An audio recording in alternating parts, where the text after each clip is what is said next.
He has seen the world from a perspective that we can only imagine. 400 kilometers above the Earth's surface, orbiting the planet at what, 28,000 kilometers an hour. He spent 340 days in space, testing the limits of human endurance and science. Ladies and gentlemen, please put your hands together for Captain Scott Kelly. Thank you. First question, which I'm sure is in the minds of everyone watching here. What is it like to be in space? You know, spaceflight is probably one of the most exciting things you can do for, I think, most people. Certainly not for everyone. You know, there's the excitement of the launch. In my case, I flew 2 missions on the space shuttle, 7 million pounds of thrust instantly on liftoff. There's the microgravity, which is fun to float around and fly around. Makes most things harder to do, however.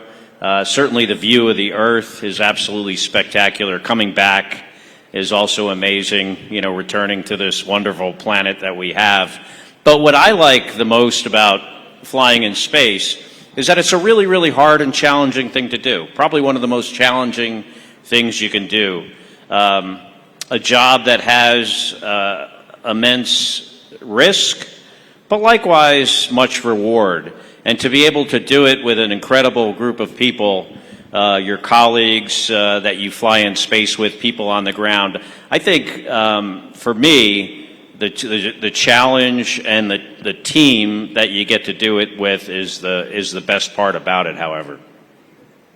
What does a typical day look like on the International Space Station, and what is not so typical about your day there? Well, a typical day, we operate on the space station on Greenwich Mean Time. So you generally wake up, 6 in the morning, Greenwich time. You might do some quick science experiments that involve taking like medical samples of yourself that you have to do when you wake up. Quickly do your morning activities like making believe you're taking a shower by, moving the dirt around on your body with a washcloth, having a quick breakfast.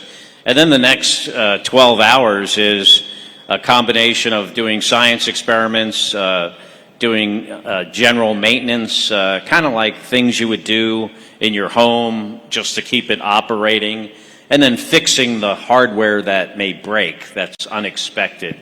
You do a lot of exercise, and then at the end of the day, probably around dinner time, maybe 7 o'clock in the evening, you woke up at 6, so 13 hours later, you have a conference with the ground to talk about the plan the next day, eat dinner, and then maybe have a couple hours of your own time in the evening, and then repeat that the next day. Occasionally it's interrupted by things like doing a spacewalk or robotics activities, but generally speaking, most days it's a combination of doing science and, just fixing stuff or maintaining stuff on the space station. Do you get the weekends off? We get like 1 day off generally a week if things are going normally. So it's mostly about 6 days of work a week with a Sunday off. You generally exercise either 6 or 7 days a week. Some people exercise every single day. I had to always take a day off. It was more like a mental health day for me where I had to just relax and try to do nothing if I could get away with it. Yes, I'll come to mental health in a bit, but I'm sure you're asked this a lot. You spent almost a year up in space. What is the one thing that people on Earth tend to underestimate or not really understand about being in space? Well, I think a lot of people think that the microgravity would be the most awesome thing ever. Whether it's, being able to go from here to the other side of the room very quickly with little effort. Yeah, that's fun. But it makes most things that you do so much more difficult when you can't put anything down. You always have to either stick it in your pocket, tape it to the wall, Velcro it somewhere. There are two things that are easier. Everything else is harder, and that is moving stuff that is heavy because It no longer has weight, still has mass. You have to be conscious of things that have a lot of mass when you're moving it around. And then just putting your body in different positions to do your work. That's very easy to do that. Everything else is harder, including sleeping. I think, we evolved sleeping in gravity. And for me, there are certain aspects of sleeping in space that are more comfortable and certain aspects that are less comfortable. And overall, I just always prefer to sleep in a nice bed with a pillow. Right. I suppose most people's point of reference is the Big Bang Theory. I'm sure the real deal is different. You want to comment on that? I was just going to say I've never seen it. Oh, you've not. Okay. How does it change your body? And I know that you have a twin, and when you came back after 340 days up in space, then NASA studied the genetic and physical changes. What was it about that report that surprised you the most? Well, we evolved in gravity. Our physiology is based on, much of it is based on trying to push blood from our legs into our upper body, to our vital organs, to our brain. And in the absence of that gravity, our cardiovascular systems don't have to work as hard, whether it's your heart or your blood vessels constricting to keep that blood up. On my last mission, that was 340 days, I lost 25% of my heart mass. My wife Amiko there says, good thing I had a big heart beforehand. It all came back eventually. But you lose bone mass, you lose muscle mass, 1% each for every month you're in space if you didn't do anything about it. So like, if you were in space for 100 months and you never exercised, you'd have no skeleton left. You'd be like, I don't know, Gumby, a little toy that has a rubbery kind of toy. There's a fluid shift to your head that can be very uncomfortable. That never quite goes away. Even after my last day in space of 340 days, I still had a head that felt swollen.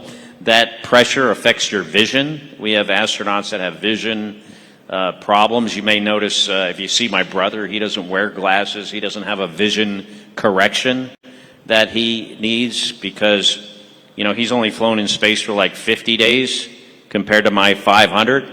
He loves when I point that out.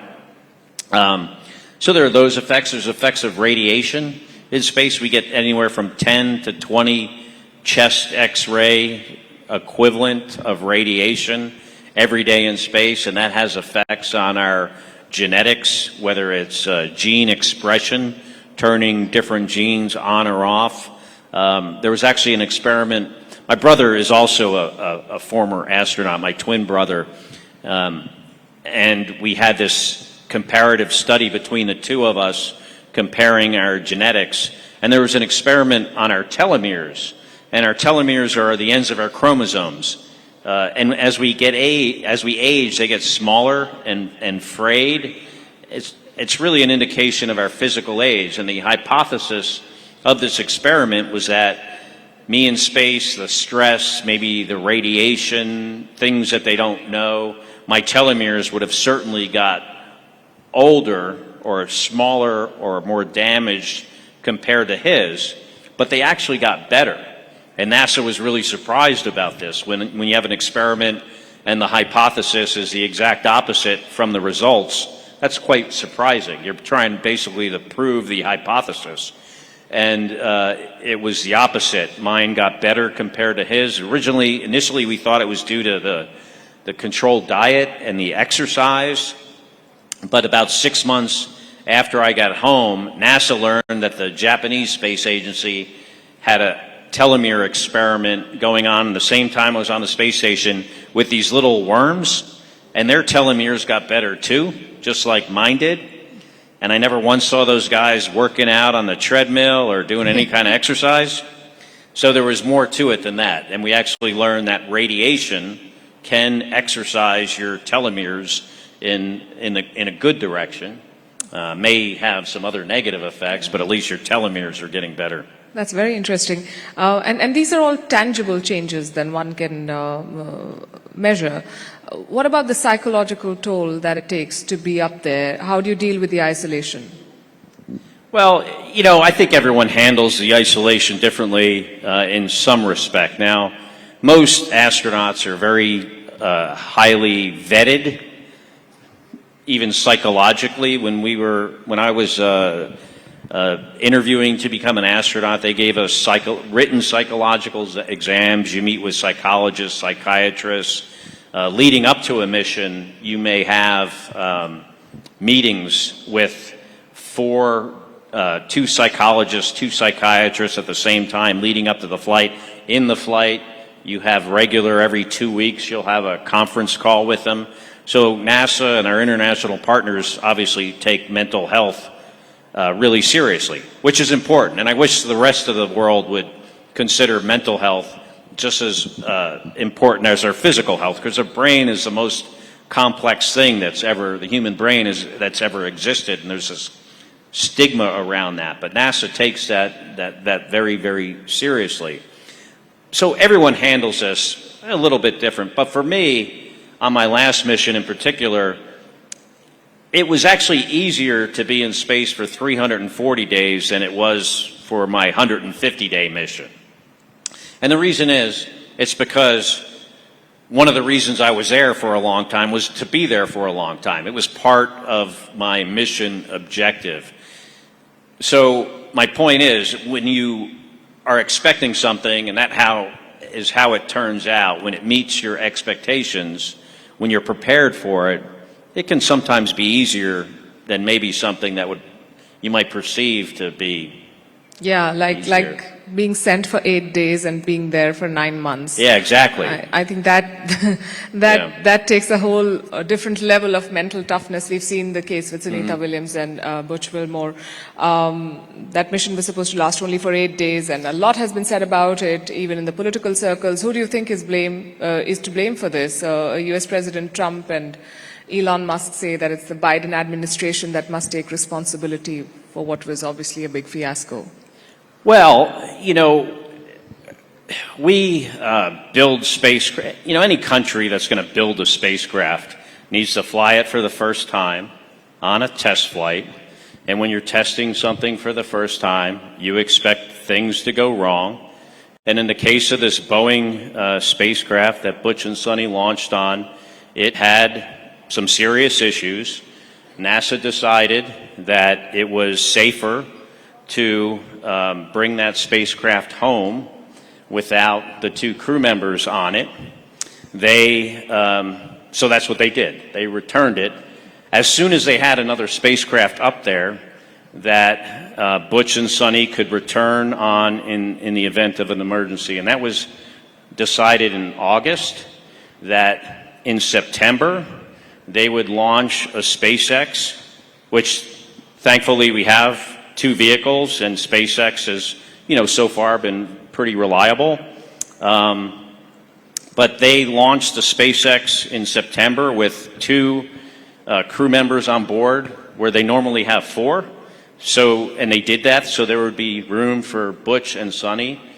And that's the spacecraft they came home on a few weeks ago. So that was always there with them the entire time.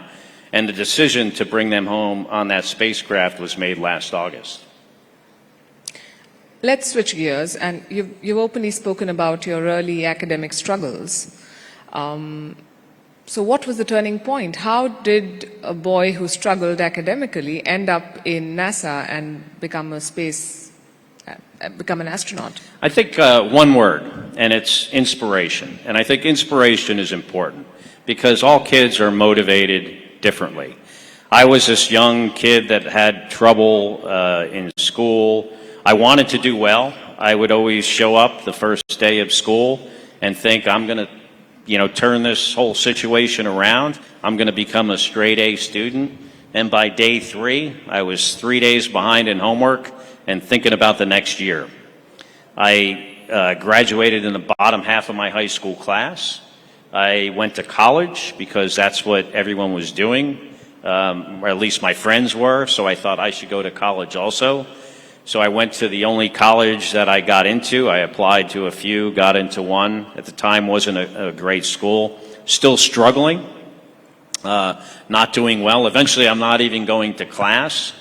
And basically on the path to being a first-year college dropout. And I don't know what I would have done had what happened next had that not happened. But one day I was just walking across the college campus, happened to go into the bookstore to buy like gum or a snack or something, not a book.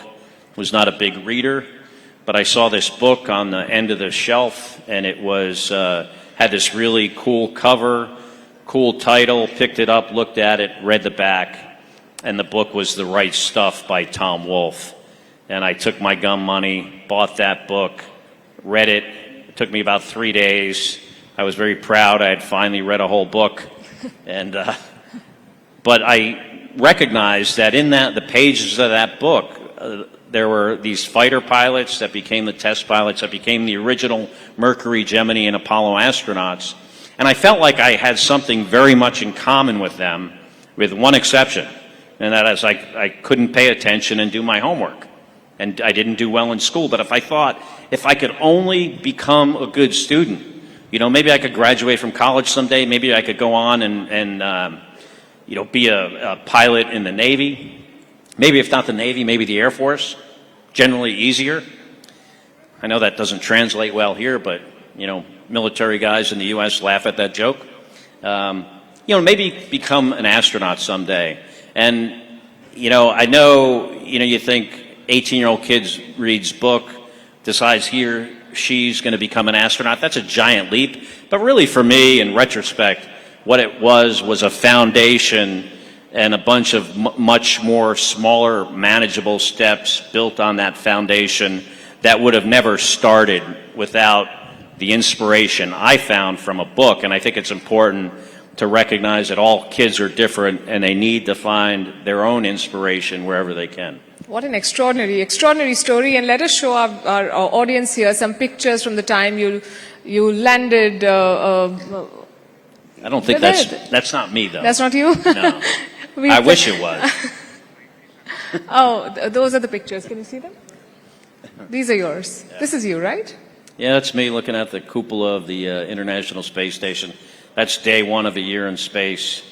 That's the U.S. laboratory module. I don't know if you want me to narrate these. That'd be nice if you want yeah, to tell us about the That's, pictures. I think, somewhere in South America. Watching the Super Bowl on the International Space Station by myself. Some aurora. We can go on. Selfie. Space selfie. Some things don't change between Earth and the space. I think that's Spain. Yeah. Fabulous. What a story. What a story. What is your message to young people? You spoke about inspiration and you judged a book by its cover and it changed your life. But I'm sure it took a lot of discipline as well from what you told me about what a typical day on the space station is like. How do you strike a balance and what should they do to sort of maybe strike big, go to space, achieve their dreams? Well, I think it's important for you know, I know a lot of kids want to be astronauts, and they'll come to me sometimes and say, hey, I want to be an astronaut, what should I do? And I tell them, hey, choose the career field that you like, that you're interested in. Certainly, if you want to work in the space industry, it probably should be something that's technical, you know, science, mathematics, engineering. But choose something you like, because if you don't like it, you're not going to do well in it. And space agencies, I'm sure your space agency is very similar to NASA in that regard, and that we want people that have done well in their chosen career fields. That's very important, because that's probably the biggest indicator of how you're going to do in your next job, how you've done in your past job. But I think it's very important for people to love their work. I always felt like in my 20 years in the Navy, my 20 years working at NASA, some of that, 25 years in the Navy, 20 at NASA, they overlapped a lot, that it was never a job. It always felt to me like a hobby that I was just fortunate to get paid to do, and I wish everyone else would have that kind of privilege to have a career like that. Here in India, we are very emotional about our space program, and we are very proud of what ISRO has been able to do. The world did not give them a chance, but we've seen what they've been able to achieve with the Chandrayaan-3 mission and now Gaganyaan. How do you see ISRO's rise? How do I see what? ISRO's rise, the Indian Space Agency's rise, and what they've been able to do.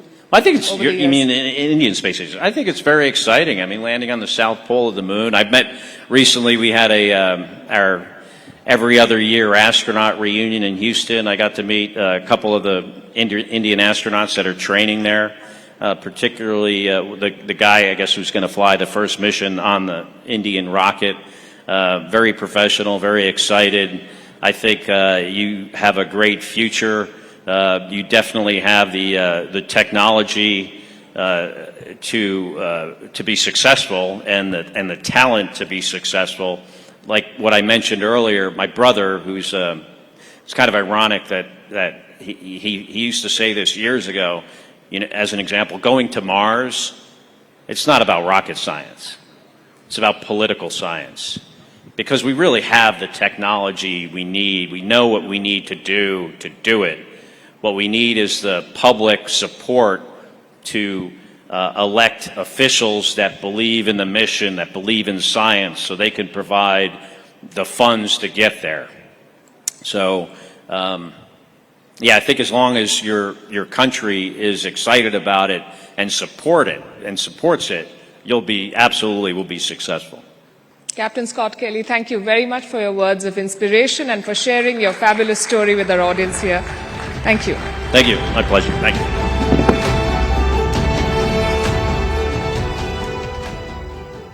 Thank you, Mr. Kelly. Thank you, Palki. Ladies and gentlemen, let's spend some more time in space, shall we? Do we do that? Do I hear a yes? Okay. So we hear a yes, and that's why from Earth's orbit to that vast expanse of space, our next set of speakers will be sharing their experience, challenges, and triumphs in building India's space ecosystem. We will